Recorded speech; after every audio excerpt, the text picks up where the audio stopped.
Responsibility, an ongoing inquiry into American political origins and institutions.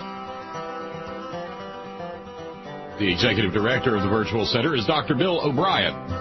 He is also your host for this conversation. And here he is now, Dr. Bill O'Brien. It is a pleasure to be with you today, as it always is, and I mean that very sincerely. We encourage you to participate actively in our program. My email address, if you'd like to communicate with me directly, waobrien906@gmail.com. That's waobrien906, all one word, @gmail.com.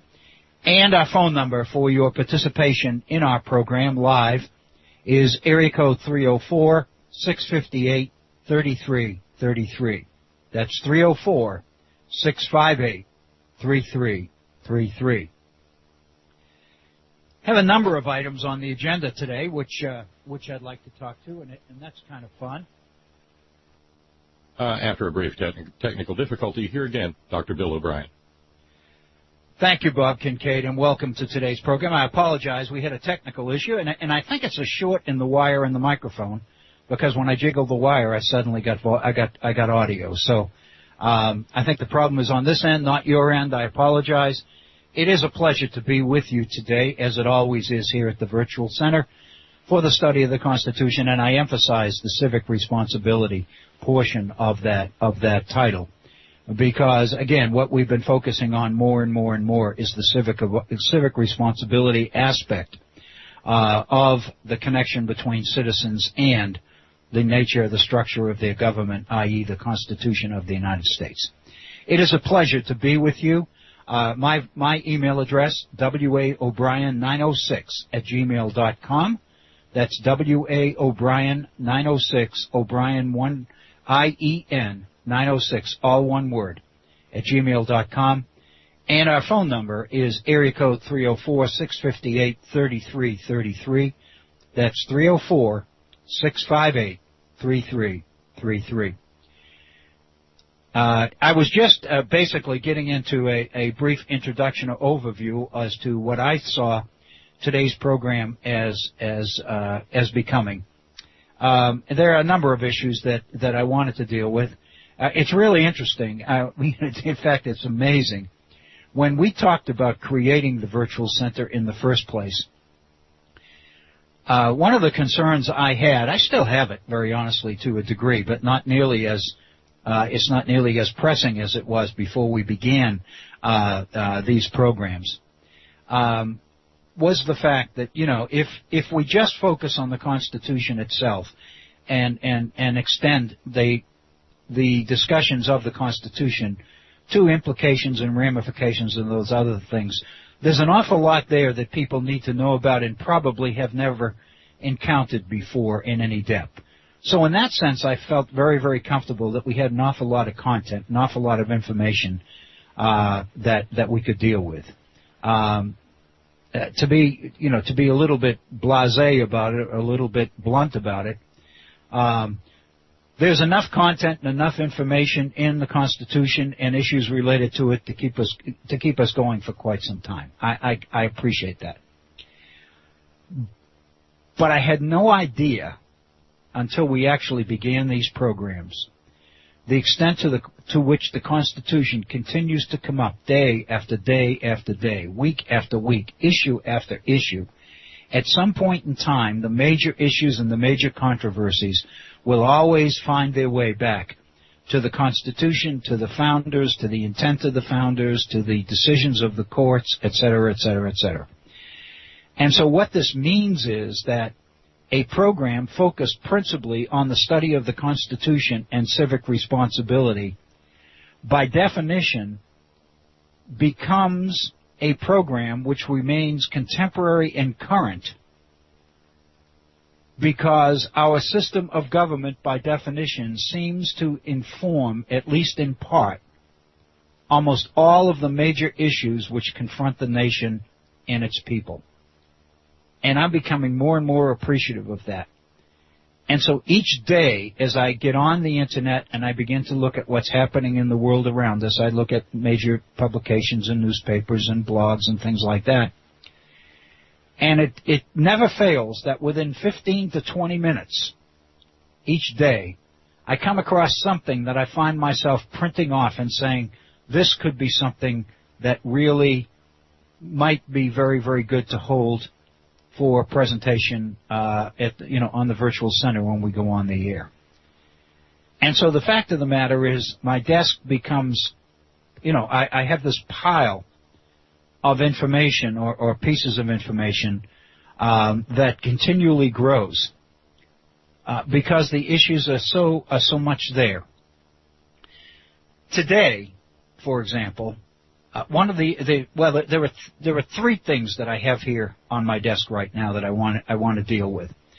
The first one, and I'll give a little bit of background to this, but the first one is to look rather carefully at Federalist number 9 of the Federalist Papers for reasons which I will explain in a moment. And obviously, there isn't necessarily, there could be a 2-hour program, 2 hours of programming in that one Federalist paper. There are in some, like the Federalist 10 and others. But Federalist number 9 is not nearly as substantive or complex in its overall organization as is Federalist number 10. And of course, the difference, I don't know whether this is a germane comment or not, but Alexander Hamilton is the author of Federalist number 9, and James Madison is the author of Federalist number 10. I don't know if right in that particular piece of information itself is the answer to why one is so much more complex and much deeper than the other. I think it says a lot about the author, in other words, but not to belittle Hamilton at all, because I think Hamilton's thinking and his mind is brilliant, but he doesn't go nearly as deep or range as widely as does James Madison. There's absolutely no question. The second issue, and this gets back to my comment about looking at the Internet and finding issues related. There is a series that regularly appears in the New York Times called The Stone. And I've become a pretty much of a fan. Whenever there's an article, it's once a week, maybe twice a week. I can't even say. But I usually take a look at it. Sometimes not because every piece is something that that I just burrow into and can't resist. Because sometimes, I'll be very honest with you, the question doesn't really intrigue me as much as it does in other times. But it's a piece that focuses on philosophy. And when that philosophy pertains directly or even indirectly to some of the things we focus on here at the Virtual Center, I'll usually give it a second read and careful thought. And I've got a piece today which I think does that. It relates to some of the issues and some of the things that we've been talking about today related to the shutdown and the debt ceiling crisis and all the rest of them. I don't know if that's one that could probably take the better part of a program. I think I'll probably get into it today, but I probably won't finish it maybe till tomorrow. The third thing that I have on my desk today is an article from today's Washington Post. And it's the results of some surveys that have been taken to the impact and the outcomes related to last week's shutdown and the agreement between Republicans and Democrats to end the shutdown and to waive the debt ceiling. Some of the recent surveys, and again, it's NBC News, it's ABC News, it's the Wall Street Journal, it's CNN. Some of the sources of these surveys of these investigations are pretty solid, are pretty valid, and the general gist of all of them is that the Republican brand, so to speak, the name Republican, as a political entity in our conversation, in our political conversation in this country, took a pretty serious beating from last week, if these numbers mean anything. And I wanted to share some of those numbers with you, and I thought we could kind of speculate and play a few what-if games and what might happen games and those kinds of things with those. So those are the three things. But again, it's kind of open season, and we would love to hear from you. By all means, feel free to pick up your phone and give us a call at 304-658-3333. We'd love to get you on the air. It can be in response to one of these issues, but it can be an issue that perhaps is driving you. In fact, let me begin by sharing with you an email that I received yesterday from Jack in Shreveport. And Jack is just kind of thinking out loud. I love it. First of all, I love it when people think. And this particular email is I thought was pretty insightful. And basically what Jack was talking about was the impact politically, the political impact, if you will, of natural disasters like Hurricane Katrina and Hurricane Sandy and the oil spill in the Gulf and those kinds of natural disasters. And what he points out, and of course he's in Louisiana, and I think this speaks to the Katrina issue quite well.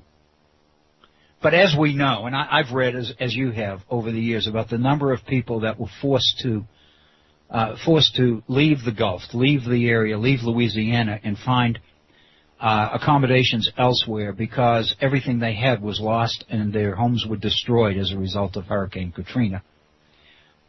And the fact of the matter is, we know that major corporations and entrepreneurial opportunists, I'm using that term, I don't mean to be overly negative here at this point, but big money moved in there because obviously in a natural disaster there's investment and growth opportunity. We know that. And I guess the best example of that is the rebuilding of Europe and the rebuilding of Japan after World War II. I think that's a classic example. But many of us know that companies and organizations moved into the Gulf after Katrina because they saw a tremendous opportunity to secure tax advantages and various other things in order to be part of the rebuilding of the Gulf. The reality is, as many of us know, and as Jack pointed out in his email, is that many of the people who were forced to flee the Gulf because of Katrina were never able to go back.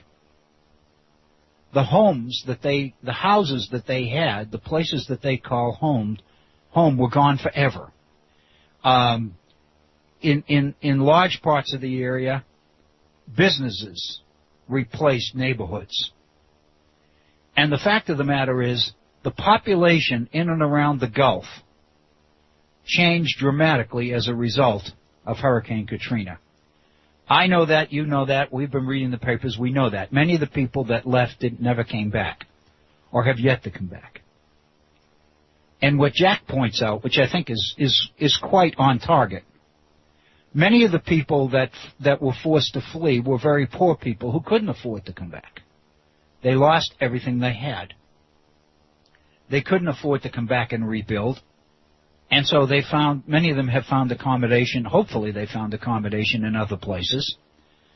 I'm sure many of them are continuing to live with friends and relatives and that kind of thing and are working hard, hopefully, to get back on their feet. But the fact of the matter is they're not residents of the Gulf anymore.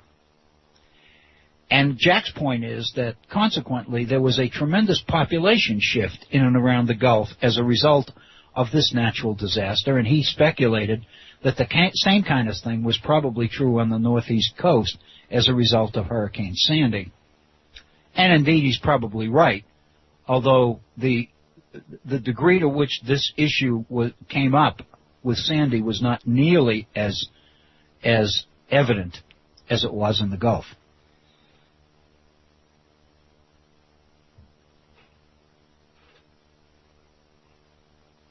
So the point that Jack makes, which is very interesting, is that some of the political shifting of political influence as a result of these demographic changes probably suited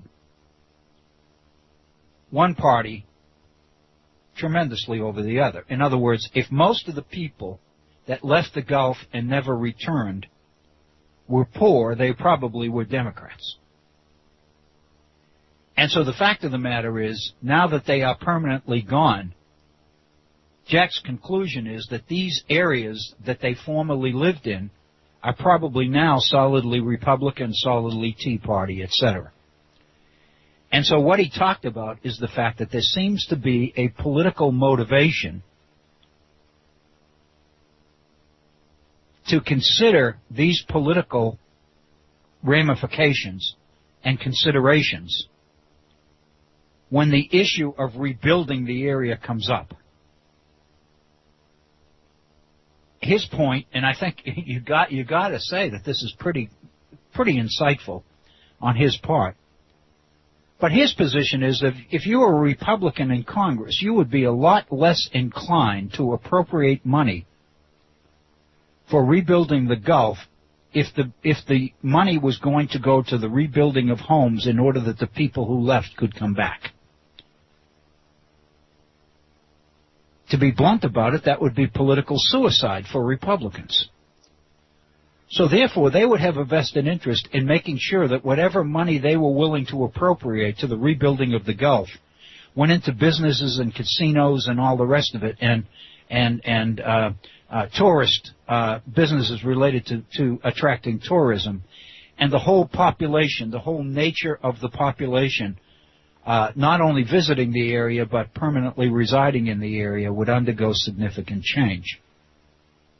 And the result would be that the result of that change would be not only demographic change but political change.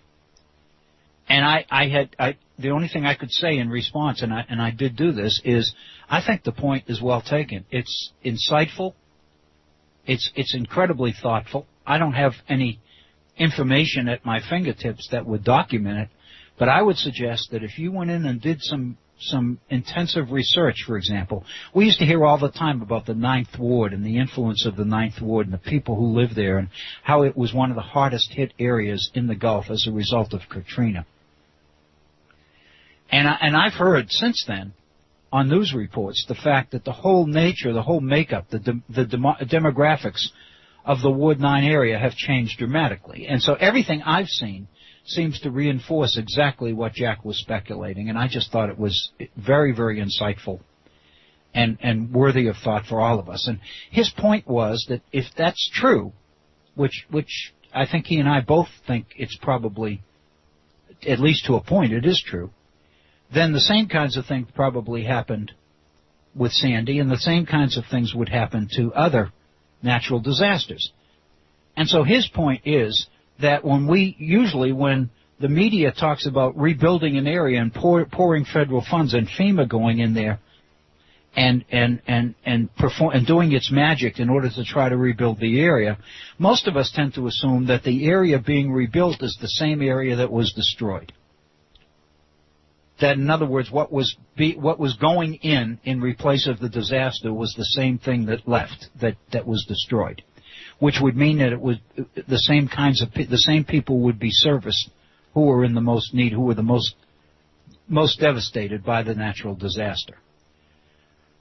The issue that Jack raises is indeed that's not entirely true at all, and it's probably not true. That in effect these kinds of natural disasters create political opportunities for those who are visionary enough to see them and take advantage of them. They provide tremendous opportunity for change. Economic development does not necessarily mean recreating the past. It means creating something that seems to make a dramatic move into the future. And so those that were displaced end up not to be the recipients of the largesse of the FEMA funds and all the rest of it. Rather, more than anything else, the disaster that befell them becomes an opportunity for the kinds of economic and infrastructure changes that many people probably wanted to make anyway, but they never thought that they would have the opportunity to do it until some natural disaster like Katrina or the oil spill in the Gulf or Sandy or some other form of natural disaster there or some other place happens. So by definition, these kinds of disasters create opportunities.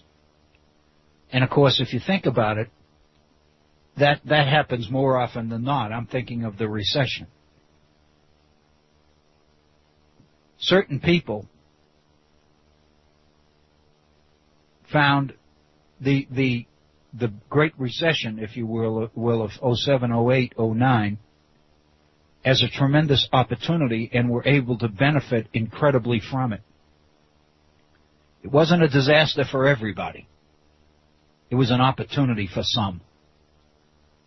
And I think if you look at any of these situations, you can pretty well speculate and probably be right in your guess that the people who benefit from the disasters, who realize the opportunity, tend to be the same kinds of people. These are the people that have benefited from the foreclosures on the mortgage, from the mortgage crisis. People who already owned their homes, who were secure in the ownership of their homes, were led to believe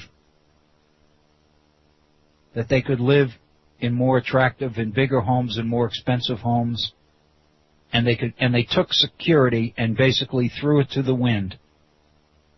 And the result is many of them ended up in properties that they couldn't afford, which were taken from them, with mortgages were foreclosed, the property went up for sale, and speculators brought it. And I call them not investors. In many cases, these are speculators. These are people whose career, whose profession, if you will, is finding ways to benefit from the disasters that strike other people. And there was even evidence in some of the numbers that what the economists were seeing as a rebound in the housing market was actually being driven by Wall Street investors and Wall Street firms who were moving in en masse and buying up much of the foreclosed property in some of the areas hit hardest by the recession in the United States: California, Nevada, Las Vegas area, Florida, et cetera, et cetera. And so the result is that not only was the disaster a financial disaster for certain people, but it also resulted in tremendous change and dislocation and relocation of people. It resulted in tremendous demographic shifts. And I think that what Jack pointed out is that these demographic shifts oftentimes happen as a result of natural disasters, storms, and various other things. I thought that the email was incredibly insightful and important enough that we give it a portion of our time here at the virtual center. We're at 25 minutes after the hour, and I mentioned that one of the issues that I thought we really ought to begin with and deal with today is Federalist number 9. And the reason for this is not very deep, but I've spent an awful lot of time, not only here at the virtual center, but in other places over the years, looking at Federalist number 10, as everybody has. Federalist number 10 is usually considered to be the premier of the Federalist Papers. There are 85 Federalist Papers, and most people will cite Federalist 10 as probably the most important, the most often cited. Federalist 51 probably second, and Federalist 39 probably third. It deals with the nature, with Republican government per se. But one of the things in covering Federalist number 10 that you can't resist is the fact that when you first open a copy of Federalist number 10 and you look at the title, you begin to realize that what Madison is talking about in Federalist number 10 is a subject that had been raised in the previous Federalist paper, in Federalist number 9 by Alexander Hamilton. Of course, he doesn't say that because they don't identify who wrote which paper. But the title of Federalist number 10 in the title, it points out that this is a continuation of this discussion begun in the previous paper. And so it seemed to me pretty logical that in order to really understand Federalist 10 in its full ramifications, it's necessary to kind of look at the context which produced it. And so if the subject that Federalist 10 deals with was raised in the previous paper, in Federalist number 9, it seemed only to make perfect sense that one ought to look at Federalist number 9 in order to understand the background from which Federalist number 10 is merely a continuation of the same subject. And what is that subject? The subject is this is the title, the utility of the Union as a safeguard against domestic faction and insurrection. And of course, Madison's whole Federalist 10 paper is about the violence of factions and how to deal with them, et cetera, et cetera, et cetera. Well, the paper that sets this up, the one before that, is written by Hamilton, and it's talked about the dangers of domestic factions and internal insurrections. The ability of government to put down internal insurrection. In other words, the ability of government to maintain the tranquility of the society that it governs. So what Hamilton is saying by talking about the utility of the Union as a safeguard against domestic faction and insurrection, what Hamilton is talking about in his title is the fact that the Constitution will have value because of its ability to act as a safeguard against insurrections that might occur within particular states. And I think that's incredibly important.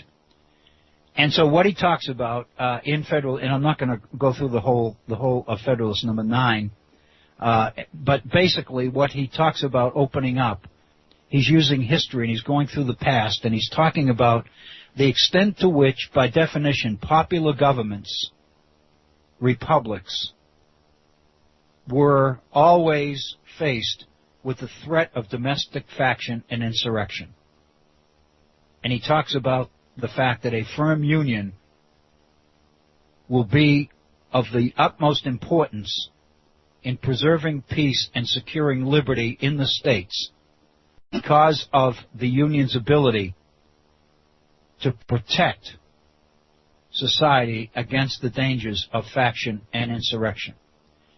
And he talks about the ancient past, and he says it's impossible to read the history of the petty republics of Greece and Italy without feeling sensations of horror and disgust at the distractions with which they were continually agitated, and at the rapid succession of revolutions by which they were kept in a state of perpetual vibration between the extremes of tyranny and anarchy. So what he's suggesting is that in the past, republics, and he's talking specifically about Greece and Rome and Italy, he's talking about the extent to which governments had to pay so much attention and take so much time and put so many resources into the controlling of insurrections and factionalism within them that the result is their history tended to be a succession of ups and downs, of anarchy followed by tyranny, followed by anarchy, more anarchy generated by the tyranny, followed by tyranny, which is the response to the anarchy, etc., etc., etc. And so you don't have stability and you don't have order. You have disorder. You have a constant litany of a constant series of revolutions and disruptions which produce overreaction on the part of government, which leads to tyranny, which eventually, if the tyranny is tyrannical enough, will produce its own form of insurrection, and the beat goes on and on and on. And that's basically what Hamilton is talking about. And then he talks about those who are advocating or supporting Republican governments in this period, in the 1780s, during the debates over the Constitution. What he's talking about are those that we refer to as the anti-federalists. The arguments of those who argue against the Constitution. And he points out that one of the major arguments that the defenders of Republican government are using against the Union is the fact that Republicanism can only happen in small areas, in small political entities. By definition, throughout history, the anti-federalists point out, republics have always been small in their size. And for justification or verification of that, they go to Montesquieu and his spirit of the laws. And Montesquieu's, and we've touched this more than one time already here at the Virtual Center, but let me repeat it again. Montesquieu's basic premise was that by definition a republic had to be small, because the only way that you could get the kind of interaction and reciprocal back and forth between government and the people that a republic demanded, that a republic required, was when the political size of the republic was small. Because only if it was small could the representatives elected by the people know what the needs and wants of the people are. And conversely, only if it was small could the people know who the representative was and how to reach the representative in order to promote or produce the kind of input, citizen input, that a republic seemed to not only require, but assumed would happen. And so by definition, they always go back to Montesquieu in the spirit of the laws. In Hamilton's thinking, Federalist number 9 is his response to that.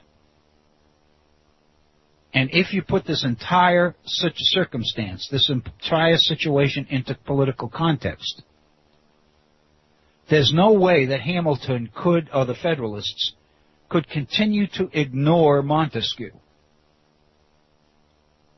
Because increasingly, Montesquieu was becoming the major basis for the counter-argument against the large Union. Against the Union. Because the argument that Montesquieu, and I think we've even looked at quotations from Montesquieu where he said this in the past, large republics, by definition, take in a number of different factions and interest groups.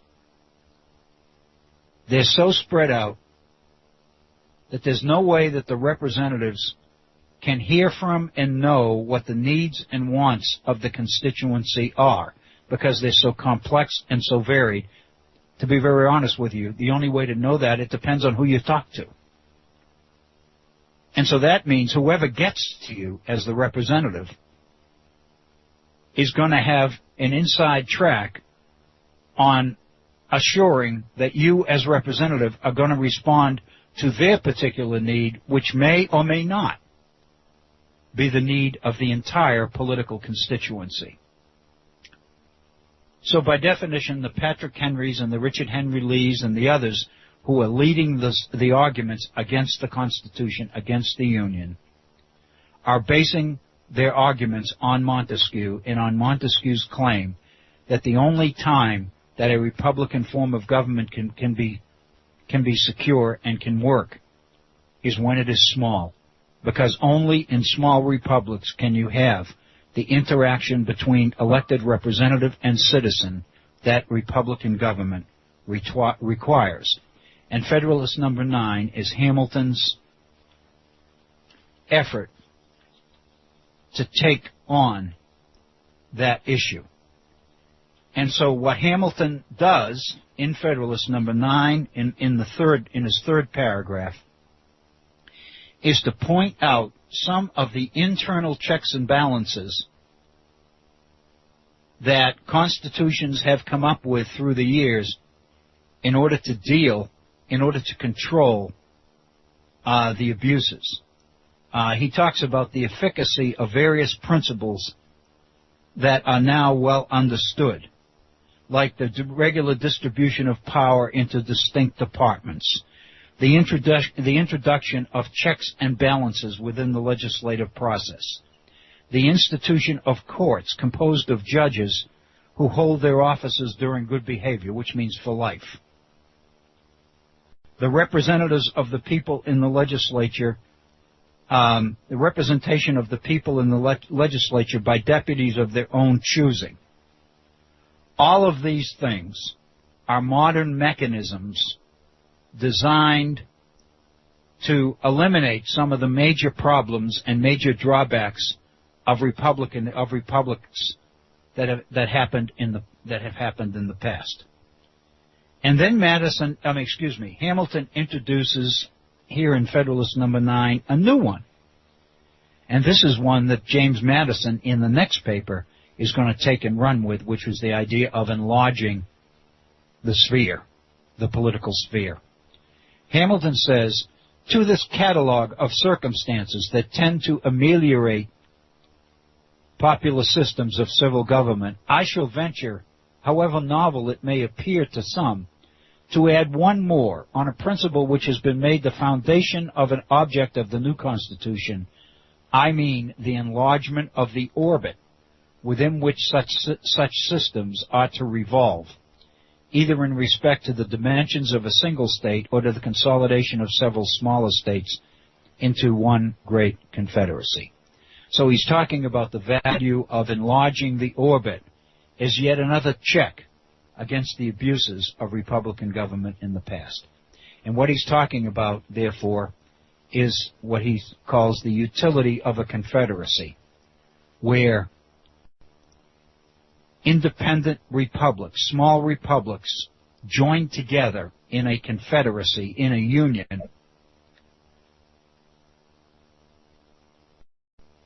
for political purposes. And now he's talking about the larger confederacy. And he said, the opponents of the plan proposed, which is the Constitution, have with great assiduity cited and circulated the observations of Montesquieu on the necessity of a contracted territory for a republican government. So again, he's citing the anti-federalists who keep pointing to Montesquieu and saying it's the only way a republican government can work is if it's small. But he said they seem not to have been apprised of the sentiments of that great man expressed in another part of his book, or to have adverted to the consequences of the principle to which they subscribe with such ready acquiescence. And then in Federalist number 9, Hamilton begins to quote Montesquieu in chapter and verse in what Montesquieu calls, in the spirit of the law, a confederated republic, the creation of a confederate republic.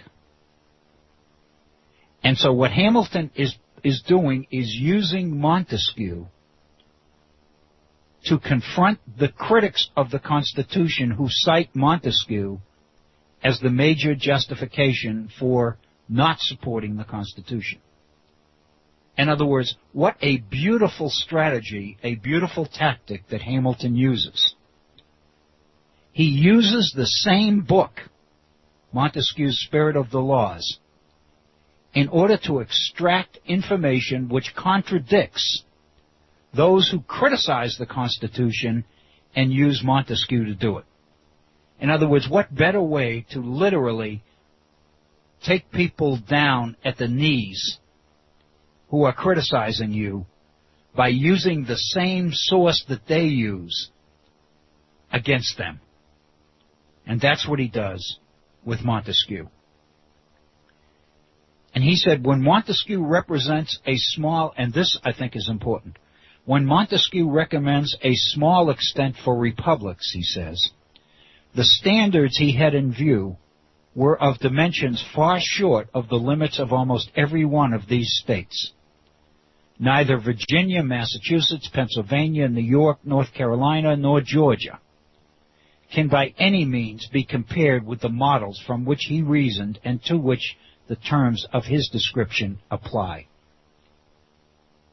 If we therefore take his ideas on this point as the criterion of truth, we shall be driven to the alternative either of taking refuge at once in the arms of monarchy, or of splitting ourselves into an infinity of little jealous, clashing, tumultuous commonwealths, the wretched nurseries of unceasing discord, and the miserable objects of universal pity or contempt.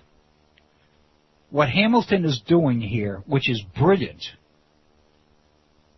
is pointing out a reality. And the reality is that if you take Montesquieu at his word about small republics, he's really talking about republics much smaller than the states in the Union. There's no state, even the smallest one, Delaware, I guess, Rhode Island, the smallest states, even they are bigger than most republics in past history. So what Hamilton is doing is criticizing the anti-federalists by pointing out that they're contradicting themselves. They're using Montesquieu to argue for small republics, but the fact of the matter is every one of the 13 states is bigger than any of the republics that Montesquieu talks about. So his argument is the Republican government that they love so much in Montesquieu couldn't happen in any of these states because they're already too big. So what he's effectively done is pull the rug out from under the critics of the Constitution by saying, relying on Montesquieu and the small republic can't work because already we've got states that are too big to comply with his definition of a republic that is of the appropriate size. So the fact of the matter is, discord and the internal factionalism and insurrection that states are constantly experienced in republics in the past, if they happened in the small republics that Montesquieu defends, then we can expect that they're going to happen over and over again in our states because the states are much bigger than the republics that Montesquieu argued. So what Hamilton's effectively done is say, you guys can't argue to keep the Confederation and keep the existing constitutional system that we have because already your states are too big for the republicanism that you guys are talking about in the abstract to even work. But then he goes on and he does something even more.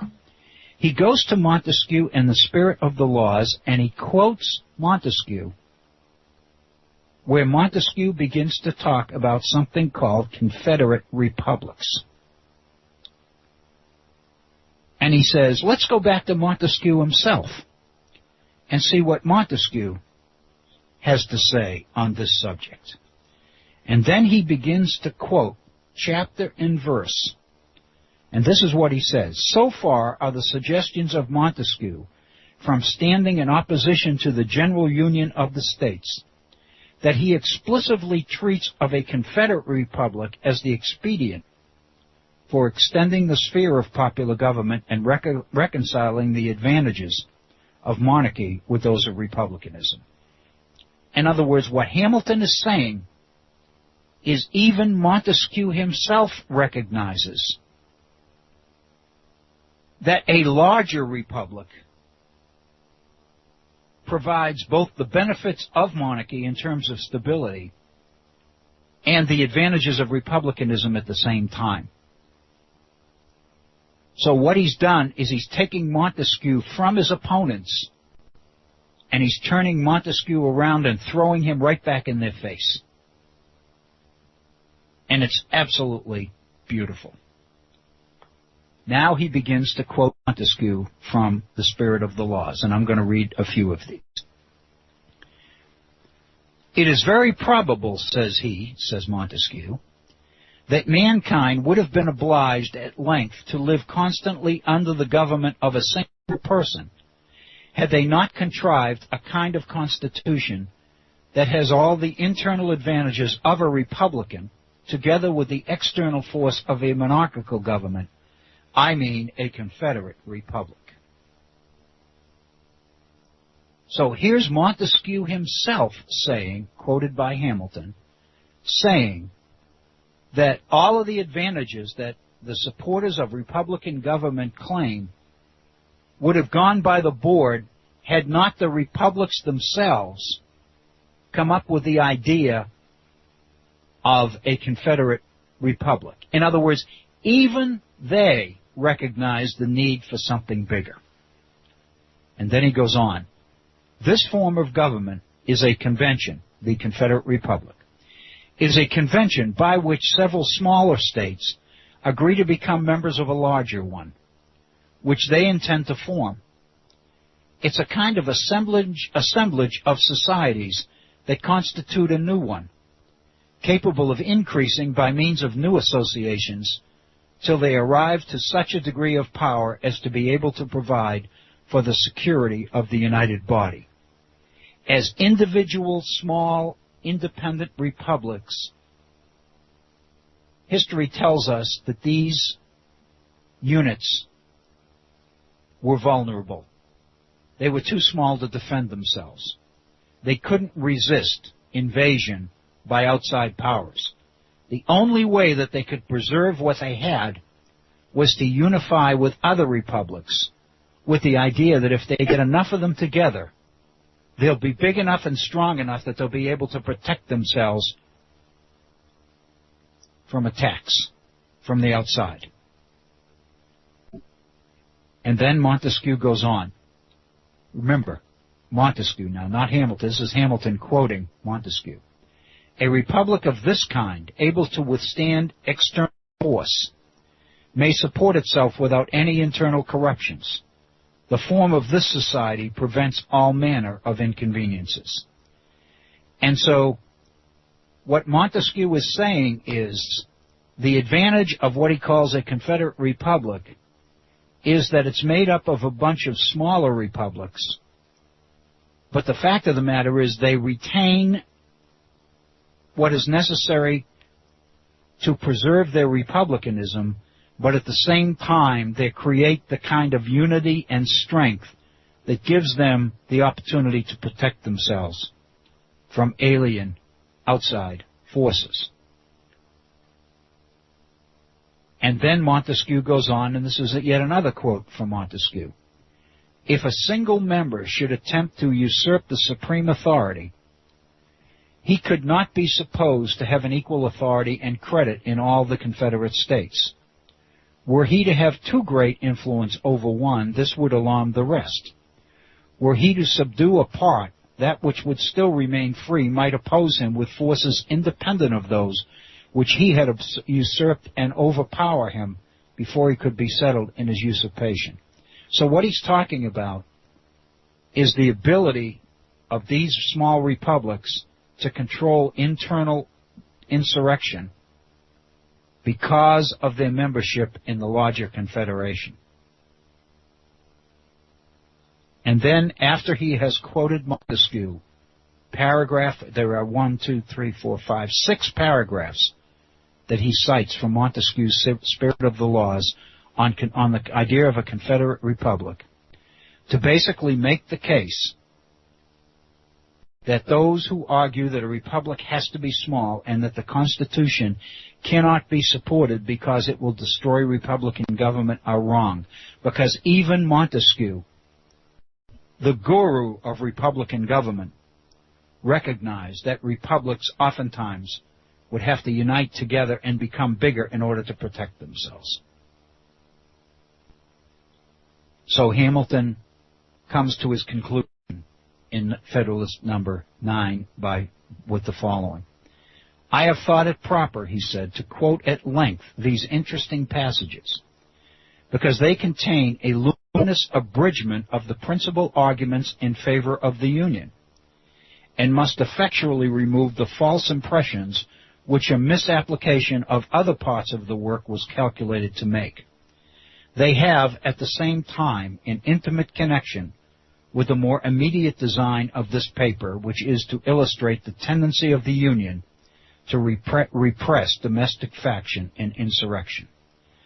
So what he's saying is, my original intent in this Federalist paper number 9 was to talk about ways to repress internal insurrection and faction. But in doing that, what we do is learn a whole new thing about Montesquieu. In the process, we learned that Montesquieu, while he was committed to the idea of republican government, was not as adamant that it had to be small as those who are using Montesquieu to criticize the Constitution say it must be. And so what he effectively has done is use Montesquieu to undercut and refute those who are using Montesquieu to argue against the Constitution of the United States. And that's the principle of Federalist number 9, and it leads logically into the next paper, which is Federalist number 10, which is James Madison's argument about the internal structure of government necessary to control insurrections and factions. And that is Hamilton's Ninth Federalist. It's a brilliant paper. However, I would suggest to you that Hamilton is guilty here of the same kind of duplicitous behavior, the kind of circumlocutions and vague statements and evasive statements that Otto reported to Vergennes in 1787 when he was talking about the official reports coming out about the Annapolis Convention. Montesquieu's Spirit of the Laws. Hamilton is quoting from Montesquieu's 9th chapter. And the theme of that chapter is the defense of republican governments against external danger. He's talking about foreign policy. He's talking about a small, independent republic in a world of much larger and more powerful political entities and states. And he's talking about the fact that as ideal as a small republic is in terms of the way it needs to work internally, the realities of the world suggest that if it's too small, it will not have the power that it needs to defend itself, and it will become vulnerable. And Montesquieu cites chapter and verse of republics that have come into existence and functioned well, but died very quickly because they were taken over by alien or outside forces. And so Montesquieu drifts into the idea of confederate republics, as ways for a series of republics to come together and unify for purposes of their mutual defense. However, Montesquieu makes it very clear that while these independent republics come together and create a confederation, a union of independent states, power and decision-making remains within the units. Power of decision-making is not transferred to the central government that constitutes the union itself. What I'm suggesting is that if you read Hamilton very carefully in Federalist number 9, he is inadvertently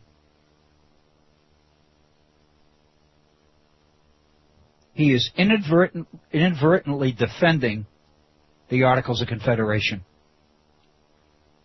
Because the irony is that the founders did exactly as Hamilton is proposing in Federalist number 9 when they created the Articles of Confederation. They created a confederation, a union, a league of friendship of independent states who were forced by the pressures of the war for independence against Great Britain to come together and to unify for purposes of their mutual defense against Great Britain. But at the same time, they were insistent that power and control and independence of every one of these states is protected and preserved within the Confederation. They sacrificed to the power of the central government what they needed to sacrifice, but they retained and held close to their chests the powers that they wanted the states to maintain. In a sense, Hamilton is trying to suggest here that Montesquieu is really talking about a form of government, of national government, like the Constitution of the United States. But the fact of the matter is, Hamilton is not talking about that at all. Montesquieu is not talking about that at all. Montesquieu is talking about a confederation. And the fact of the matter is, Hamilton is already in a confederation, and he's trying to argue against it and for the new Constitution. And what he ends up doing here is moving very quickly, shifting his feet very subtly. And he's using the situation. He's tapping into certain arguments. And he's basically manipulating the situation. He's quoting Montesquieu out of context. What Montesquieu is talking about, if you read all of the quotes that Hamilton includes, what Montesquieu is talking about is the kind of confederation that's necessary in order to protect the independence of the republics which make it up. I would suggest to you that's the Articles of Confederation, and I would also suggest to you that is not the Constitution of the United States. What Hamilton is after here in the Constitution is a government that would take power from these states in exchange for the strength that they create by entering the Union. But he doesn't say that. What he's basically trying to do is suggest that Montesquieu himself defended what we're trying to do with a well-constructed union under the Constitution. That is not true. Montesquieu never advocated a political situation where when the republics came together, they surrendered their independent power to the central government. And they became submissive entities within a union where most of the major power was surrendered at the national level. That's what's going on. That's what Hamilton wants. In fact, more than Madison, Hamilton was an advocate, and he said at one point that we've got to create a constitution with a central government that has as much power as the people are willing to give it. So never was Hamilton's thinking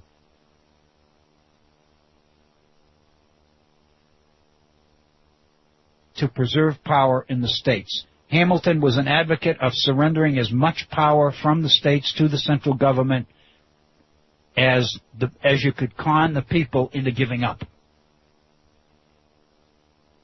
So in a sense then, this particular document is extremely vague. It is somewhat disingenuous. It is, in a way, duplicitous, because it's suggesting that Montesquieu said something that he never intended to say. And in order to make that case, Hamilton has had to take Montesquieu out of context and put him into a context which makes it look like Montesquieu becomes an advocate of the Constitution of the United States. Montesquieu would never advocate the Constitution of the United States because he would see the destruction of Republican government in the process.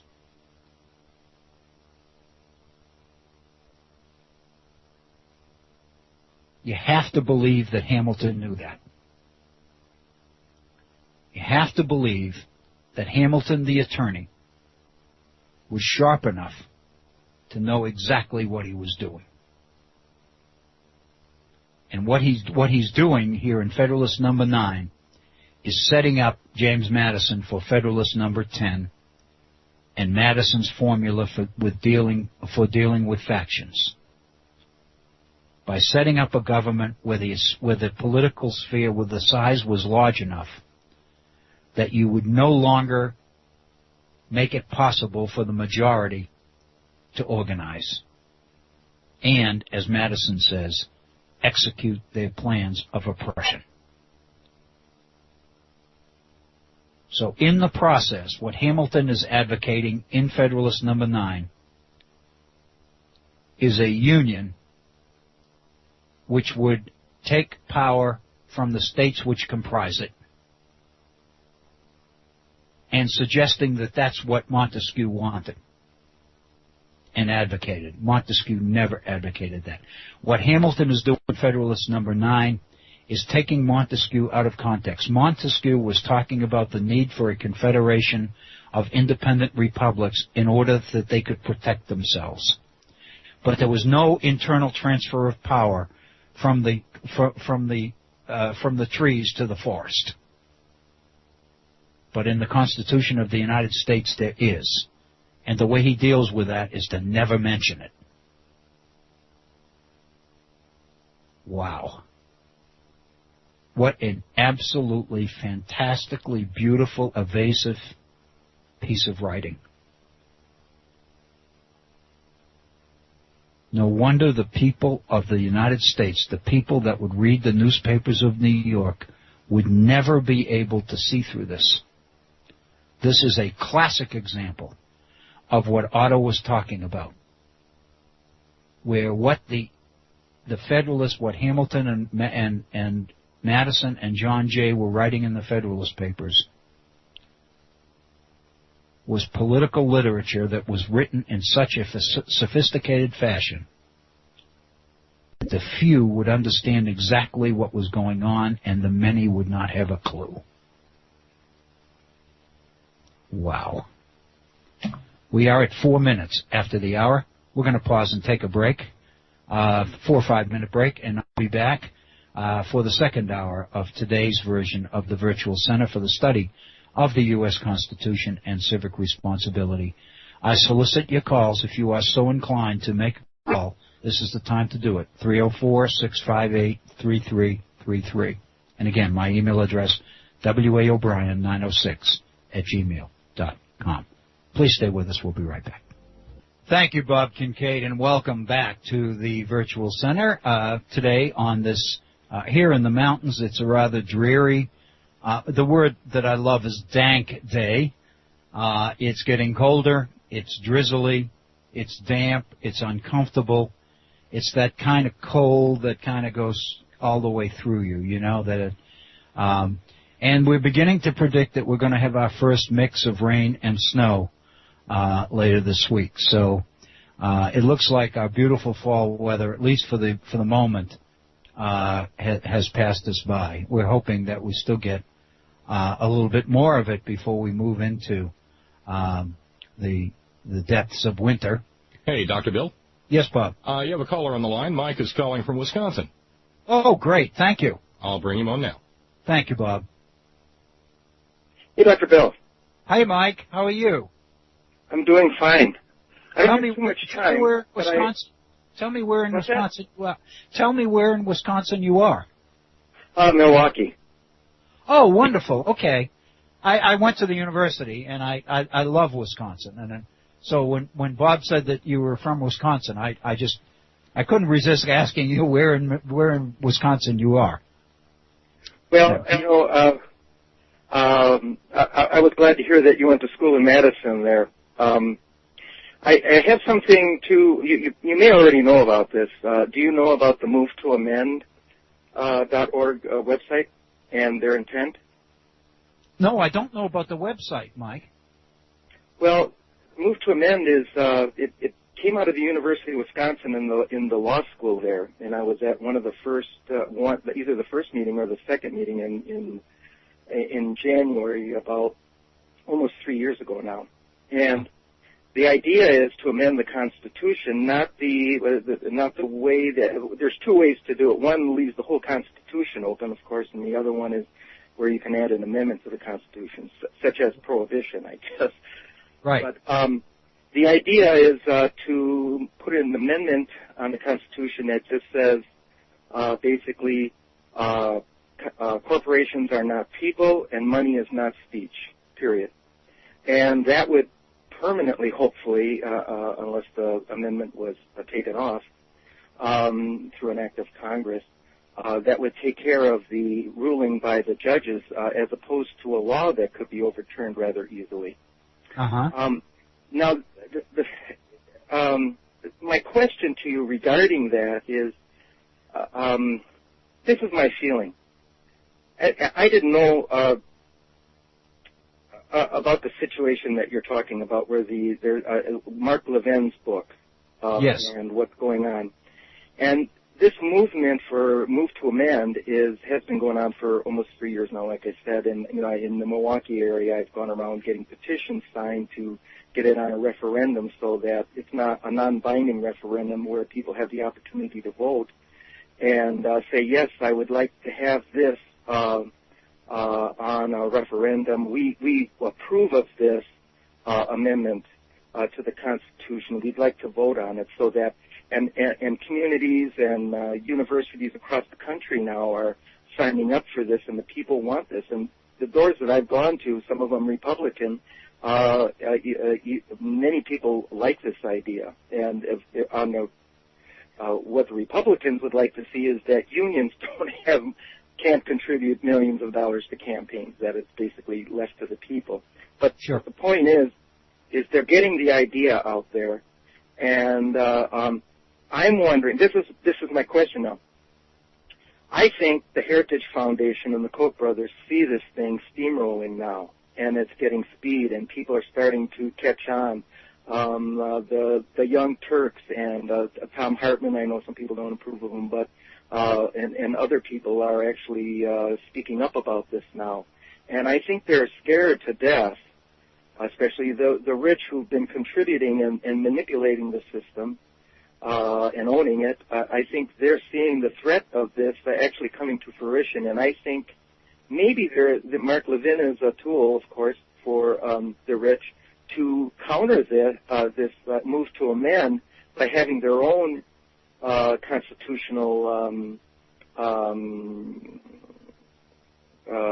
action here. Right, and, right. And if not to actually, maybe they might not even expect to accomplish what they're setting out to do in Mark Levin's book. Maybe they're just trying to obfuscate and confuse people as to what amendment is the one they should vote for, and whether, and so people, just throw up their hands and say, maybe we shouldn't amend the Constitution to limit money in Congress.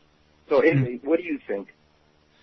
Well, first of all, I'm really First, I'm very appreciative of your call, but I'm excited about the Move to Amend movement, and it's very interesting because the amendment that you cite, which is corporations are not persons, money and corporations are not people, money is not. I can't remember the rest of the phrase you used, but money is not speech. Yeah.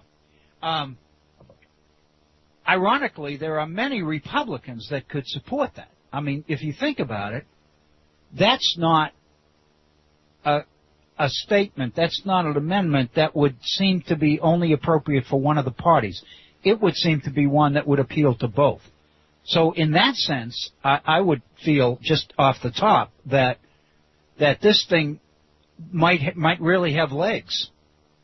As far as Mark Levin and the Koch brothers and those folks, and to whether his amendments for liberty are ways to counter this, I'd like to believe that, but to be honest with you, what really bothers me is that in Wisconsin's one of the states, when I look at what Governor Walker has been able to do in Wisconsin, and what many of these other folks have been able, some of these other Republican states have been able to do, and when I look at the fact that most of the states that have been able to opt out of Medicaid, expanding Medicaid and buying into the Affordable Care Act, most of them are in the South, with the exception of Wisconsin and Michigan and a couple of others.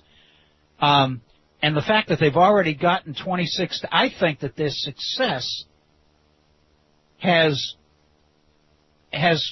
driven Mark Levin and the rest of them to see that this actually has possibilities for them beyond blocking. Even if they had the move to amend idea in their minds, it would seem to me that they're beginning to see positive outcomes for themselves just in the fact that they already control 26 states. And I'm kind of thinking that may overwhelm the felt need to block the movement to amendment that you're talking about. Because what concerns me is if you read all of Levin's amendments, they really constitute the conservative agenda that's been evolving for the last 10 years or more. I mean, it's really it really encompasses everything that conservatives that I've heard Rush Limbaugh and Mike Savage and all of these other people talking about for years. And especially, taking power back into the states. But the key is these are states that these people now control.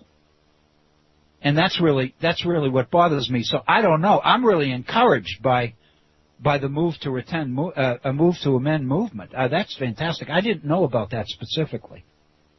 But there was a constitutional lawyer, professor there that explained a little bit of the history of the corporations and how they got personhood. And there were a couple other attorneys. I think there's a gentleman named Ben Mansky who was pretty much responsible for starting it. But it's really amazing. I just thought it was almost impossible, but as it spread, it's absolutely amazing that one community after the other is going with it. I think there might even be a state that's signed up for it. But in Milwaukee, we have a county supervisor. We wanted to get it on the ballots, and the county supervisors, all of them, I think all 18 of them wanted to approve that the county approves of the move to amend movement and what they want to change. But the Chris Abley is the county's director, executive. That's what they call him, the county executive, and he inherited millions and millions of dollars from his father, who started and ran a business. So he has no clue what it's like to work and live like the rest of us. But he said no. He vetoed it. He said that the county can't afford it. It would cost $18,000. And somebody came up and said, "Look, I'm taking money out of my pension, and I'll pay for it out of my pocket." Right. And he said, "Well, no, it's actually $28,000." And then somebody else piped in, "I'm taking money out of my pension, and I'll add it to it. We'll pay for it." And then he came back and said, "Well, you can't do that. That's probably against the law." Well, anyway, we didn't. Somehow we weren't able to get it on the ballot, but we're working on that now. But anyway, it's very interesting how this guy said he was a Democrat when he was running for office, and he quickly turned. So kind of a stealthy candidate. But anyway, it's a hopeful thing. It sure is. It sure is. There was something. I am so happy that it's starting in Wisconsin. Everything good starts in Wisconsin, I swear. I know. Isn't that amazing? Fabulous. That's the history of the state. What's that? That's the history of the state. All good things have started there. You know, I tried to get you the University of Wisconsin has a statewide. It's claimed to be the oldest continuous radio station in the country. It's WPR, Wisconsin Public Radio. We try to get you on the air as a guest to talk about some of the stuff that's going on. Oh, I'd love it. I'd love it. No reason like that. I have good friends there still in Madison, and it would be a wonderful opportunity for me and for them and all of it. Mike, I appreciate your call so very, very much. You made my day. Well, thank you. This is so exciting. Thank you, Mike. Thank you very much. What a wonderful call. I guess it's pretty obvious that I kind of have a fondness for Wisconsin. I love West Virginia. But in the context that we're talking about, I'm thinking back to La Follette and the progressive movement in Wisconsin and the whole idea of the Wisconsin idea in higher education and creating universities that serve the communities and the public at large, the whole idea of the land-grant university and all of these things, it seemed to me, have come to fruition in the state of Wisconsin. We've kind of corrupted them, or people have corrupted them over time. But the ideas and the spirit and the direction and the mission of these things has never varied, and I'm excited to hear that even this is beginning there. One of the things that that in what Mike talked about the amendment that they're talking about, corporations are not persons, money is not speech. It's very simple. It's really hard to twist it or to manipulate it into saying something that it's not intended to say. It's very simple. It's very basic, and that's probably, as Mike pointed out, that's probably why so many prominent conservatives are afraid of it, because it's a tough one to attack, because it kind of strikes at what everybody, but whether they're ideologically Republicans or Democrats, liberals or conservatives, whatever they might be. It speaks to something that everybody can kind of tie into and buy into. And therefore, many of these people would see that as a threat. Kind of exciting, very exciting, and good to know about. I'm going to get on the website after we go off the air tonight and check on it a little bit and see what I can find out. Fantastic. Again, I appreciate the call. I invite others of you to avail yourselves of the same opportunity that Mike chose to use, which is 304-658-3333. Again, 304-658-3333. And if you'd like to share your ideas with me one-on-one, my email address, waobrien906@gmail.com.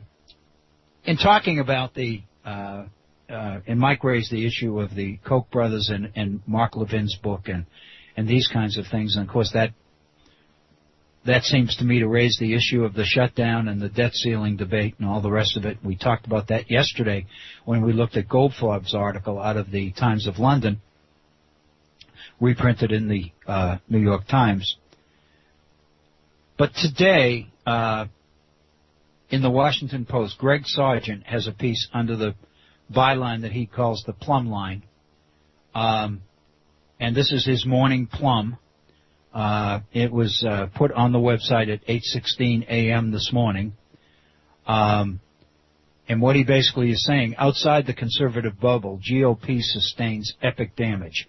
And what he's doing is citing survey data, polling data, which suggests the damage to the Republican brand that the activities over the last 2 weeks have caused.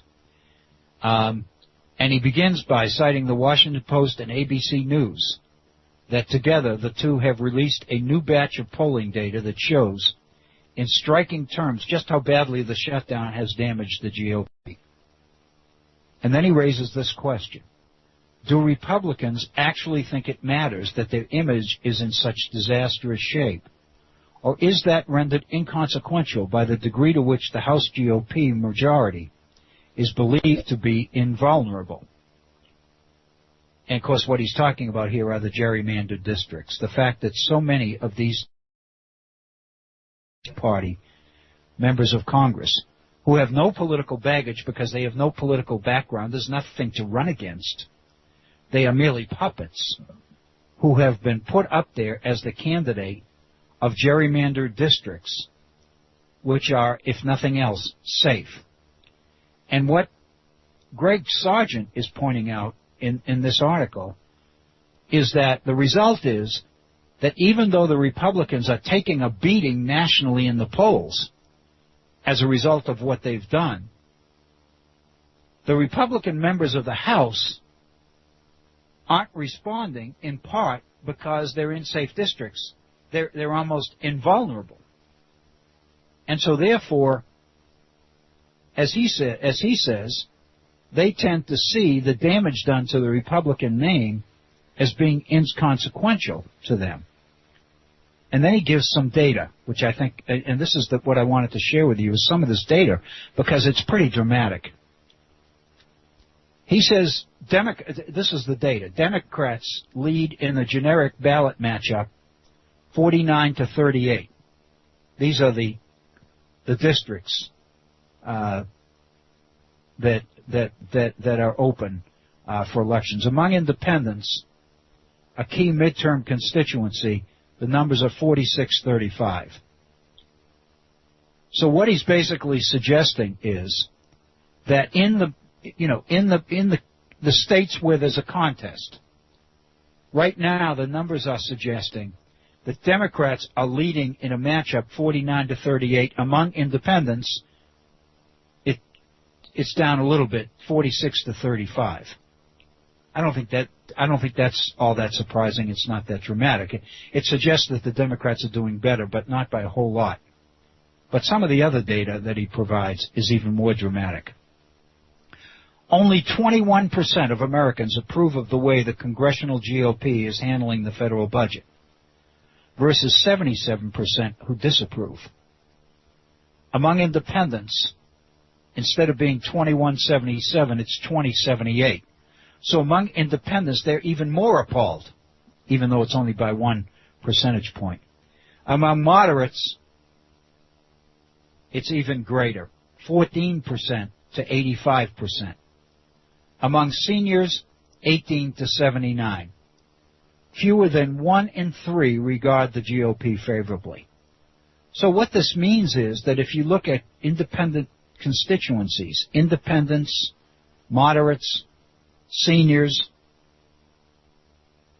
no matter what you look at, the Republicans are taking a fairly substantial beating in terms of their image and what people think of the way that they are handling things. Only 20% think Republicans are interested in doing what's best for the country, while 77% believe that they're interested in what's best for themselves politically. Among independents, that 20%, 77%, becomes 14, 83%. Among moderates, 18 and 81%.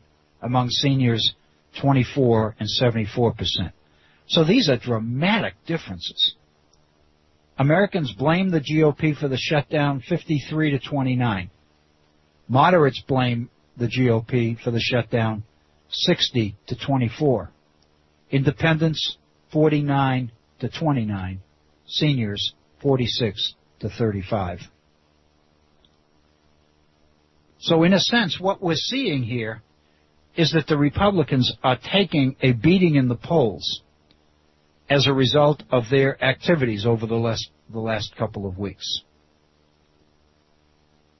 And then in a separate category, under the heading Polls Show Broad Disagreement Within the GOP, the polls find that as a result, or in the aftermath of the shutdown, only small minorities share the GOP's priorities when it comes to spending, taxes, and basic governing issues. Specifically, 54% agree with Obama that increasing the debt ceiling should not be used as a tool in budget negotiations. 40% agree with the GOP view that reducing the deficit should be part of the debt ceiling agreements. Americans by 47 to 36 trust Obama over congressional Republicans to get the balance right between cutting spending that's unnecessary and continuing spending that is needed. 59% agree that deficit reduction should include a combination of tax increases and spending cuts. That's the Democrats' position, as opposed to 37%, so 59% to 37%, who say that spending cuts, the GOP's position alone, ought to basically make up the deficit, the deficit reduction.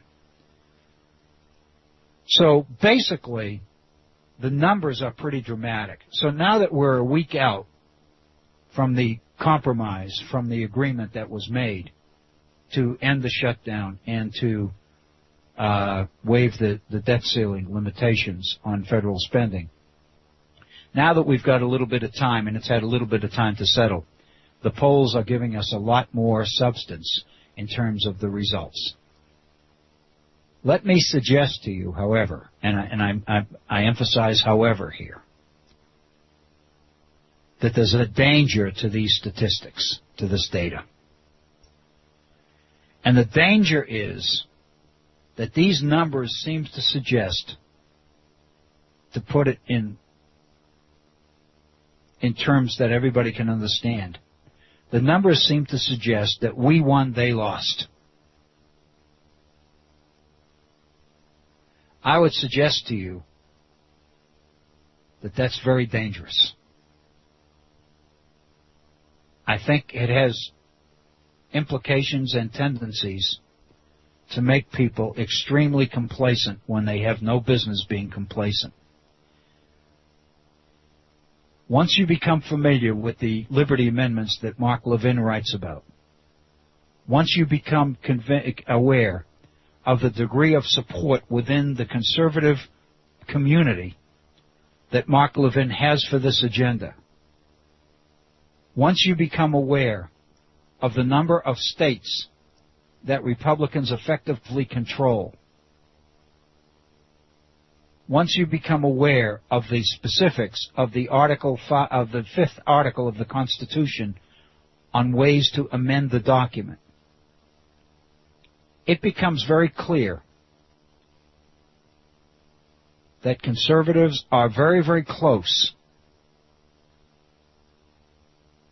to the possibility of being able to put their entire agenda on the table in a constitutional convention.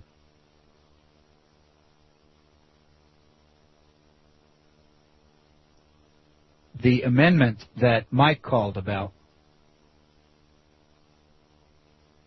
is much simpler and seems to be so simple and so succinct that it clearly is going to have legs, and it has legs according to what Mike is telling us. But the fact of the matter is, this danger of a constitutional convention is one that I think we have to take very, very seriously, if for no other reason than because Mark Levin does. And Mark Levin's book has become kind of scripture to conservatives. If you read some of the very positive reviews that book has received from some of the nation's most outspoken conservatives, you begin to get a sense that he is pointing a way for them to be successful.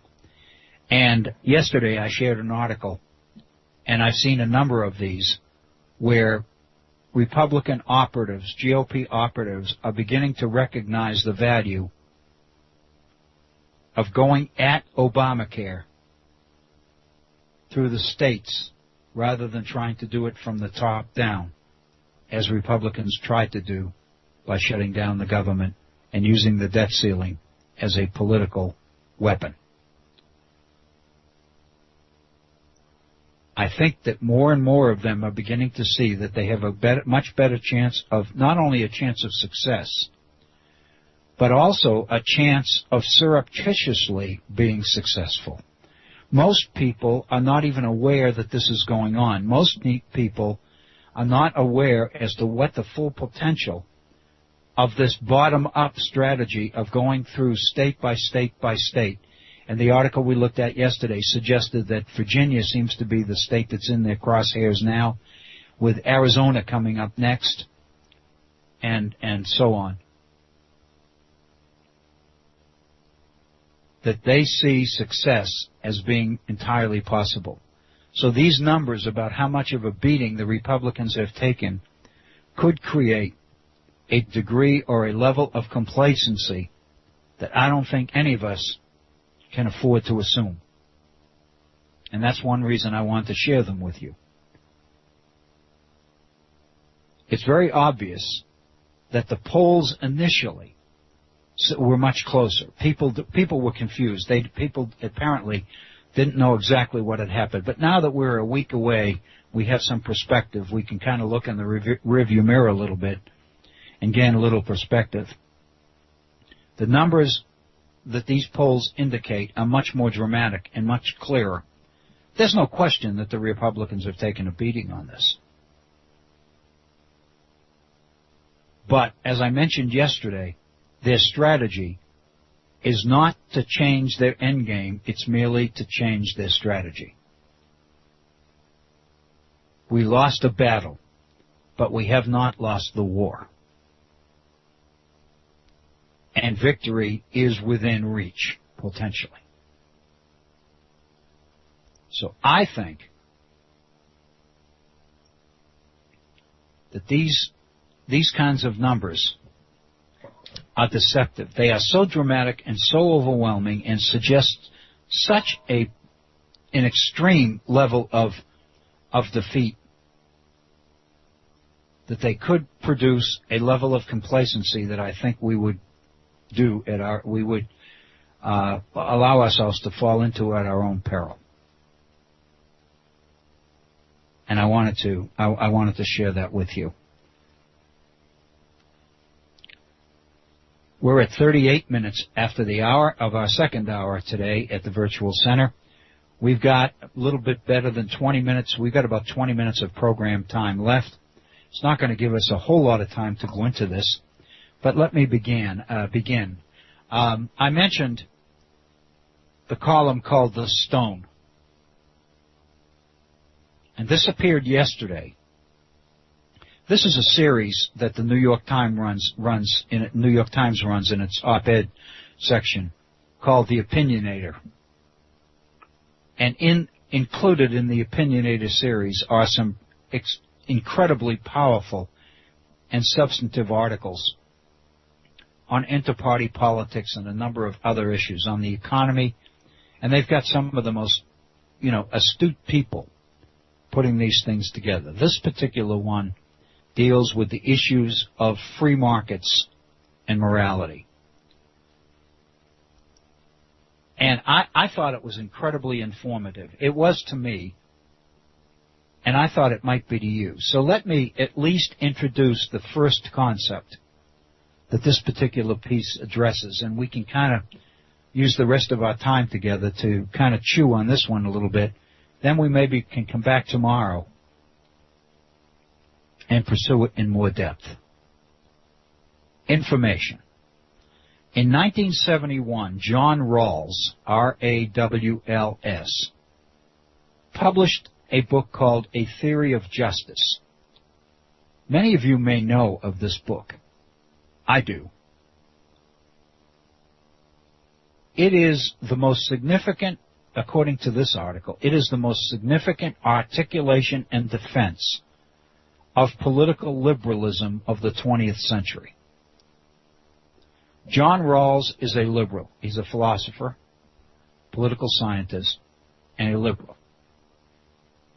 And his theory of justice is his effort to try to lay out an analysis which he believes is going to cause people to understand and ultimately support liberalism. So I think that we ought to spend some time thinking about this. This is the summary of Rawls' theory of justice. He proposed that the structure of a just society is one where a group of rational actors, people that use reason, common sense, We're going back here to the Enlightenment idea, John Locke and Thomas Hobbes and some of the others who came up with the idea in their rational frame of reference to the idea of a state of nature and the most logical conception as to where government would have come from and why we would have government in the first place. It was based on reason. It was based on common sense. It was based on logic. And this is exactly the same strategy that John Rawls is using in 1971. The difference is, instead of talking about the origin or looking for the origin of government, what John Rawls is looking for is the idea of a just society. What would be necessary in order to create the kind of society that people would be comfortable with as one that is truly just. And so, in pursuit of that, Rawls proposed the structure of a just society as one where a group of rational actors would come up with, if they were operating behind a veil of ignorance, and that's Rawls's term, a veil of ignorance. In other words, these rational people would have no prior knowledge, no idea of what their gender, their age, their wealth, their talents, their ethnicity, and their education would be in the imagined society. In other words, John Rawls is doing the same thing that John Locke did. Let's presume, for purposes of discussion, let's presume that we go all the way back before there was organized society, before there was government. Let's pretend that we can go back into something which John Locke called the state of nature. Let's presume that we can go back to an existence that was pre-government, pre-society. What would it have been like? And then John Locke begins to speculate, based on reason, common sense, logic, what the state of nature probably would have been like if there had been one. And out of that, he constructs what he believes would be the most common sense origins of where government came from. Who wanted it, why they constructed it the way they did, how it would function, what powers it would have, what powers it would not be given, etc., etc., etc. And of course, as we know, this frame of reference, this state of nature background, becomes the philosophical foundation for the Declaration of Independence. John Rawls is speculating here about justice. Let's try to pretend. Let's try to get our arms around, or our hands on exactly what a just society would be like. And the only way to do that is to go back philosophically to a beginning.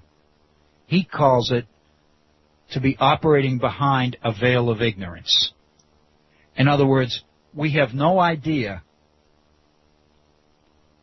about our gender, our age, our wealth, our education, our talents, our ethnicity.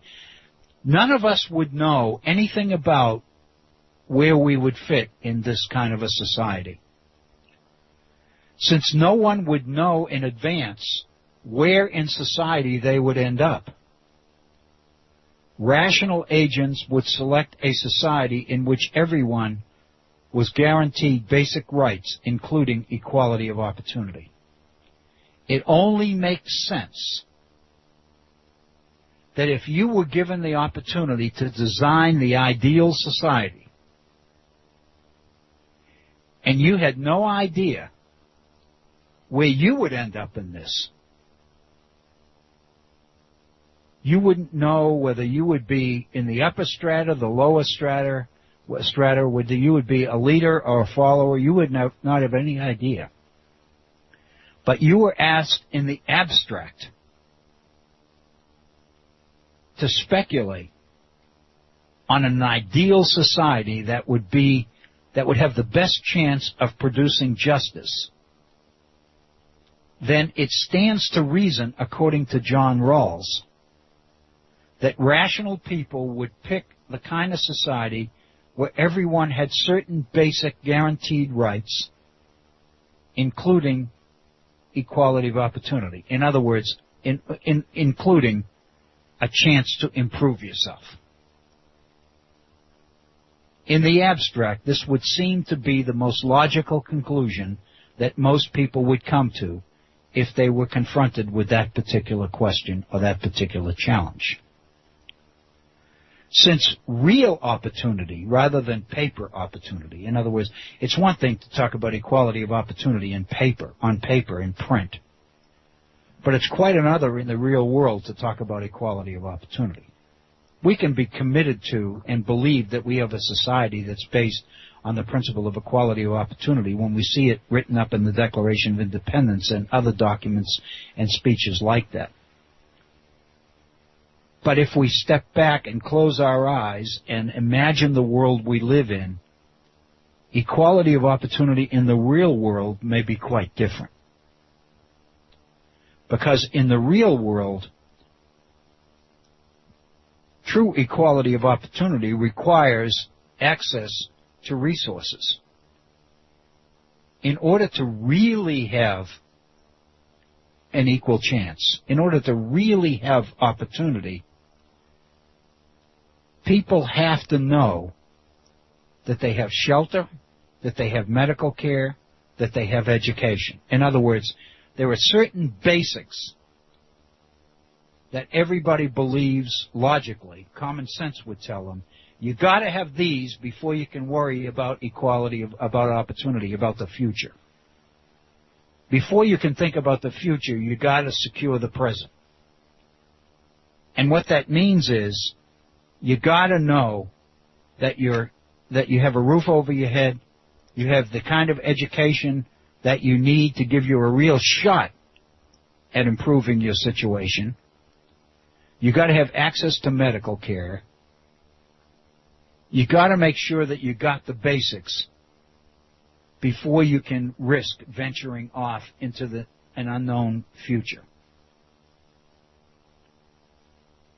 This article says that Rawls's rational actors would make their society a redistributive one. In other words, ensuring that everyone would have a decent standard of living. It stands to reason to John Rawls that if people were given the opportunity to function and think in the abstract, forgetting the real world, forgetting the world they're in, and saying, if rational people who had no idea where they would end up in this sat down and put their heads together and came up with the ideal society, what kind of a society would it be? And his conclusion is that it would be a liberal society. It would be a society where everybody had access to what they need: shelter, education, medical care, etc. Safety, security, protection, a shot at education, medical care, a roof over their heads, food on the table, the basics. It stands to reason that if everybody could create their ideal society, that's the one they would create. It would, this article believes, John Rawls believed, it would be a society which was redistributive, but meaning that the number one priority of government in this kind of a situation would be that everybody ought to have a certain basic standard of living. Everybody was entitled to a certain level. And so therefore, government by definition would constantly be redistributing wealth in such a way that you ensured that everybody would have the basics. And if you succeeded in doing that, then everybody would be able to really subscribe to the idea of equality of opportunity. Now I know that I got my back covered. Now I can risk and go out there and see about improving myself and improving my chances and building my skills and improving my talents and all the rest of it, to the point that I can go out there and try to improve my situation, because the risk is limited, because I already know that I've got my back covered. I've got the most important things guaranteed.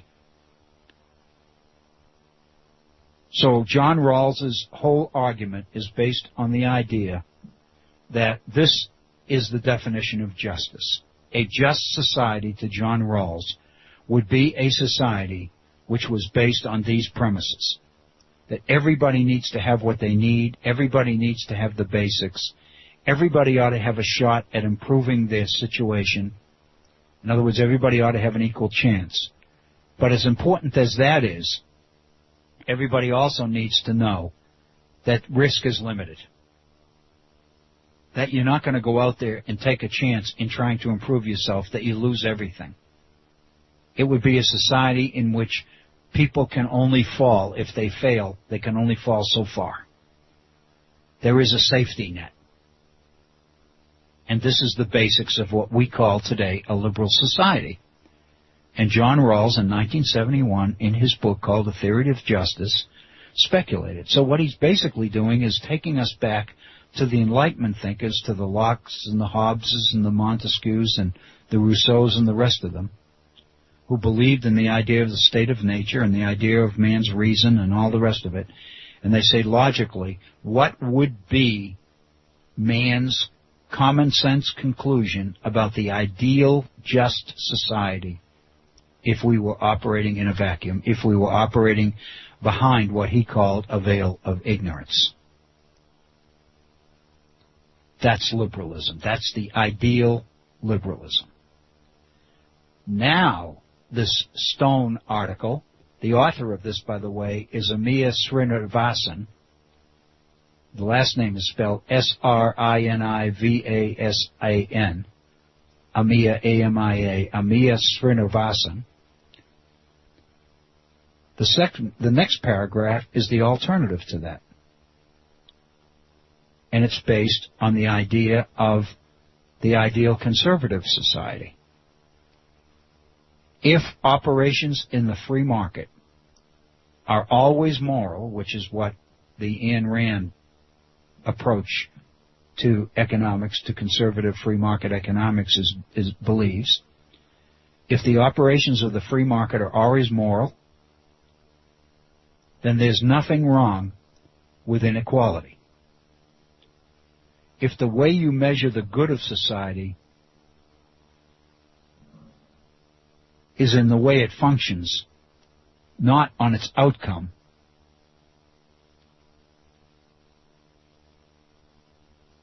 then you wouldn't have to worry about inequality.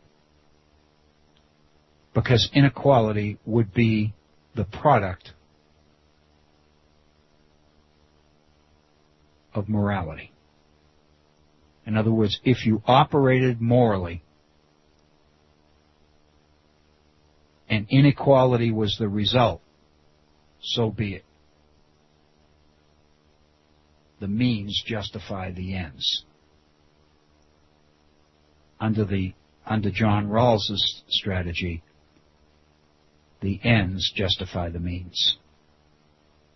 In other words, if you want a society that is just, and if that means a society in which people have the basics, shelter, medical care, education, food on the table, etc., if that's what you want for your society, and his argument is that in the abstract ideal world, that's what rational people would choose, then they would choose a liberal society based on those kinds of outcomes.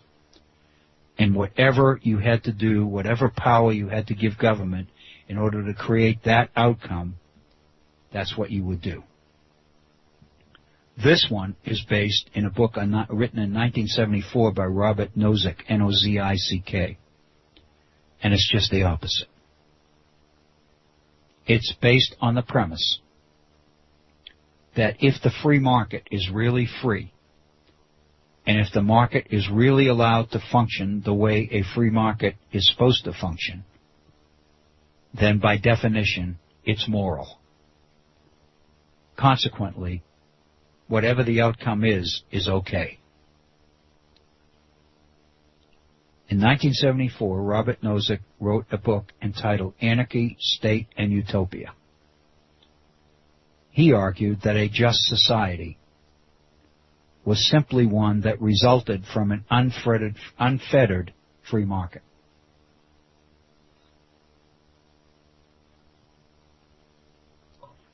That the emphasis was on the means, not the end. That the emphasis was on the way society functioned, not in the way property or the goods and services were redistributed at the end.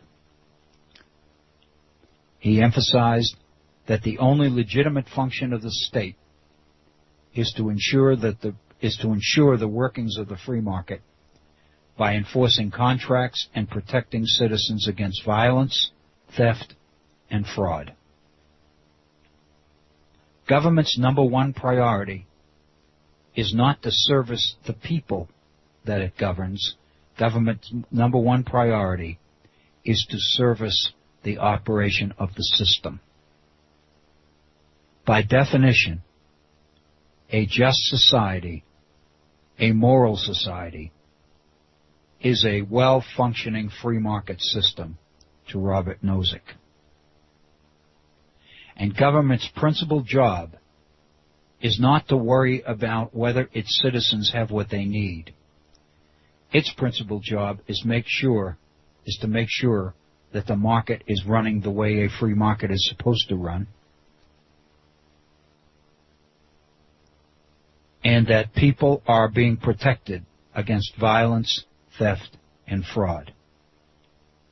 In this system, in Nozick's system, government's role is clearly defined, as it also is in John Rawls's system, but that definition tends to be totally different in the two systems. We're going to go back to this tomorrow because this article raises some serious